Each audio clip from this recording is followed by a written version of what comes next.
மாண்புமிகு பேரவை தலைவர் அவர்களே, மாண்புமிகு முதலமைச்சர் விஜய் அவர்கள் தலைமையிலான அரசின் மீது நம்பிக்கை கோரும் தீர்மானத்தின் மீதான விவாதத்தில் பங்கேற்று பேச வாய்ப்பளித்தமைக்காக தங்களுக்கு நன்றி தெரிவித்துக் கொள்கின்றேன். சமூக நீதி, ஜனநாயகம், சமத்துவம் என்பதுதான் பாட்டாளி மக்கள் கட்சியின் கொள்கையாகும்.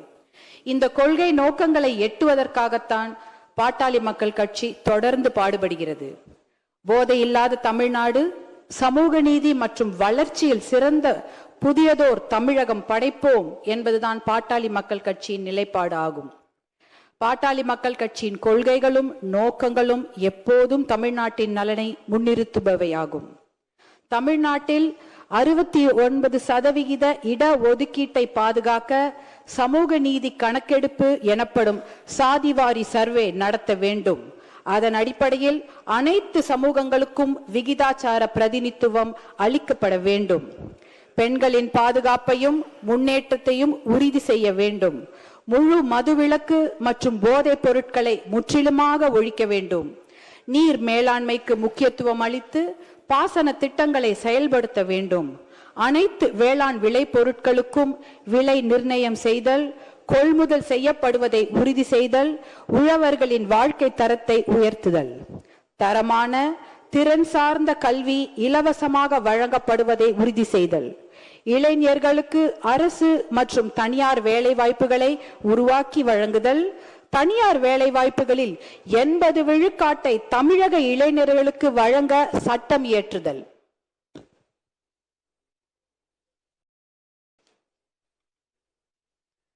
அனைவருக்கும் தரமான மருத்துவம் இலவசமாக வழங்கப்படுவதை உறுதி செய்தல், சுற்றுச்சூழலை பாதுகாத்தல், சதுப்பு நிலங்கள் ஆக்கிரமிக்கப்படுவதை தடுத்து நிறுத்துதல், மணல், கிரனைட், கருங்கல் உள்ளிட்ட கனிம வளங்கள் கொள்ளையடிக்கப்படுவதை தடுத்தல், தமிழ் மொழி வளர்ச்சி, கலாச்சாரம் ஆகியவற்றை பாதுகாத்தல் ஆகியவைதான் பாட்டாளி மக்கள் கட்சியின் நோக்கங்கள் ஆகும்.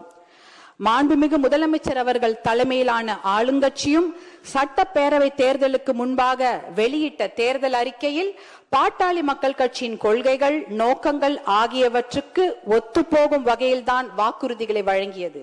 குறிப்பாக அனைத்து சமூகங்களுக்கும் விகிதாச்சார பிரதிநிதித்துவம் வழங்க சாதிவாரி சர்வே நடத்தப்படும், மகளிர் பாதுகாப்பை உறுதி செய்ய நடவடிக்கை, மது வணிகத்தை கட்டுப்படுத்த நடவடிக்கை, வேளாண் விளை பொருட்களுக்கு நியாயமான கொள்முதல் விலை, அரசு மற்றும் தனியார் வேலை வாய்ப்புகளை அதிகரித்தல், தனியார் துறை வேலை வாய்ப்பில் உள்ளூர் இளைஞர்களுக்கு 75% ஒதுக்கீடு வழங்கும் நிறுவனங்களுக்கு 2.5% GST மானியம், 5% மின்சார மானியம் வழங்கப்படும், நதிகள் இணைப்பு உள்ளிட்ட பாசன திட்டங்கள் செயல்படுத்தப்படும், சுற்றுச்சூழலை பாதுகாக்கவும் மணல் கொள்ளையை தடுக்கவும் நடவடிக்கை எடுக்கப்படும் என்று தமிழகத்தின் ஆளுங்கட்சியும் வாக்குறுதிகளை அளித்திருக்கிறது.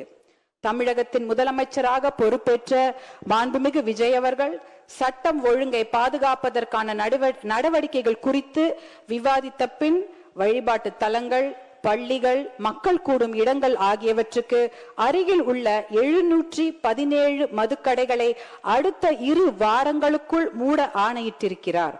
அந்த நடவடிக்கையை பாட்டாளி மக்கள் கட்சி வரவேற்கிறது, பாராட்டுகிறது. மது ஒழிக்கப்பட வேண்டும் என்பதற்காகத்தான் 40 ஆண்டுகளுக்கும் மேலாக நாங்கள் போராடி வருகிறோம்.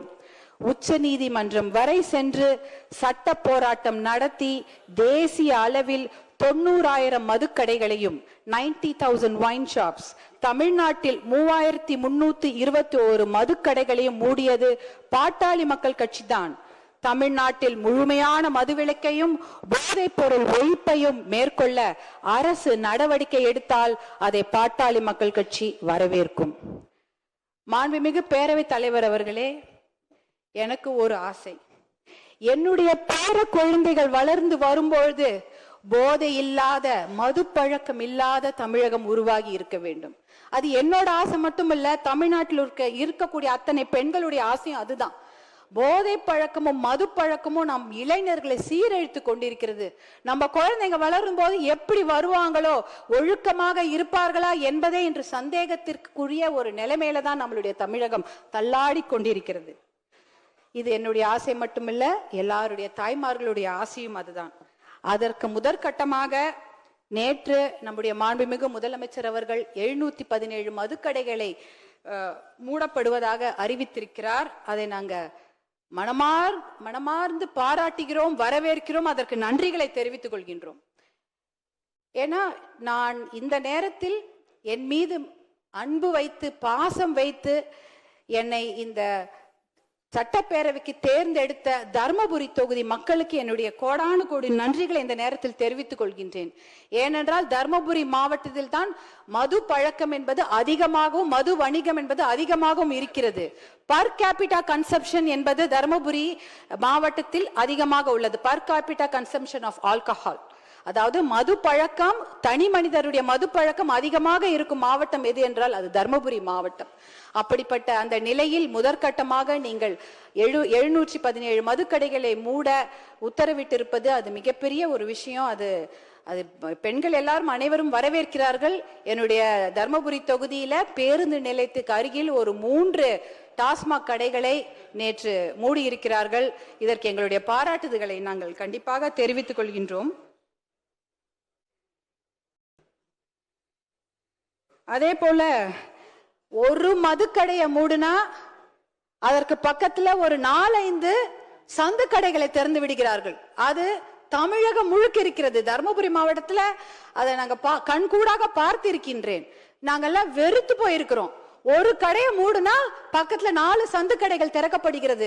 ஆகையால் நீங்கள் இதில் கண்காணிப்புடன் விழிப்புடன் இருக்க வேண்டும். ஏனென்றால் ஒரு கடையை மூடுனா அதை 4 கடைங்க திறக்கிறாங்க. அதை கண்டிப்பாக தடுத்து நிறுத்த வேண்டும். அப்படி இருந்தால்தான் நம்மளுடைய தமிழக இளைஞர்களை காப்பாற்ற முடியும். தமிழ் பெண்களையும் தமிழ் சமுதாயத்தையும் நாம் காப்பாற்ற வேண்டும். இதற்கு சஸ்டைன்ட் எஃபர்ட் தேவை, தொடர் முயற்சி தேவை. ஒரு கடையை மூடிட்டா மட்டும் பத்தாது. மது ஒழிப்புன்றது மிகப்பெரிய சப்ஜெக்ட். அதுக்கு எவ்வளவு நேரம் வேணா பேசலாம். ஆனா அந்த ஒரு கடையை மூடுனா இன்னொரு கடை திறக்காம பார்த்து கொள்ள வேண்டும். அதற்கு விழிப்புடன் தொடர் முயற்சி தேவைப்படுகிறது. அதையும் நாங்க இந்த வேண்டுகோளாக இப்ப சொல்கின்றோம். அடுத்ததாக பாத்தீங்கன்னா, என்னை போன்ற பெண்கள் படிப்பதற்கும் கல்லூரிக்கு போவதற்கும் வேலைக்கு போவதற்கும் இது போல சட்டமன்றத்தில் பேசுவதற்கும் ஏன் ஓட்டுரிமை பெறுவதற்கு கூட எத்தனை நூற்றாண்டுகள் ஆகிவிட்டது. எத்தனையோ நூற்றாண்டுகள் அந்த மாதிரி பெண்கள் வெளியே வர முடியாத ஒரு நிலைமை. ஆனா இன்னைக்கு அதையெல்லாம் மீறி பெண்கள் வந்து சாதித்திருக்கிறார்கள். படிக்கிறாங்க, கல்லூரிக்கு போறாங்க, வேலைக்கு போறாங்க. இப்படி மாமன்றத்தில் வந்து பேசக்கூடிய அத்தனை விஷயங்களும் நடந்து கொண்டிருக்கிறது. ஆனால் இந்த போதை பழக்கம், மது பழக்கம் இருக்கும் போது எந்த பெண்களுக்கும் பாதுகாப்பில்லாத ஒரு நிலைமை. டாஸ்மாக் கடையை தாண்டும் போது ஒரு பெண்ணும் தலை குனிந்துதான் போவாங்க. ஏன் தெரியுங்களா? அந்த பக்கத்துல தலை நிமிந்து பார்த்தா யாராவது ஐ கான்டாக்ட் வந்துருச்சுன்னா என்ன மாதிரி விமர்சனங்களை தாங்க வேண்டுமோ, எப்படி கேலி பண்ணுவாங்களோ, யாராவது தப்பா சொல்லுவாங்களோ, பேசுவாங்களோன்னு பயந்து கொண்டு தலை குனிந்து போய் கொண்டிருப்பார்கள். இந்த பக்கம் அந்த பக்கம் பார்க்கவே மாட்டாங்க, அப்படியே போவாங்க. ஏன் இந்த நிலைமை? ஒரு வீட்டுல இருந்து வெளியில வரத்துக்கே எங்களுக்கு இவ்வளவு நாள் ஆச்சு. திருப்பி எங்களை கொண்டு போய் வீட்டிலே உட்கார வைக்கிற அந்த நிலைமையை கொண்டு வந்தது இந்த போதை பழக்கம் தான், மது பழக்கம் தான். இந்த கற்காலத்துக்கே எங்களை கூட்டிக் கொண்டு போய்விடுவார்களோ என்ற பயம். ஏனென்றால் இன்றைக்கு பெண்கள் பாதுகாப்பு மிகப்பெரிய கேள்விக்குறியாக இருக்கிறது.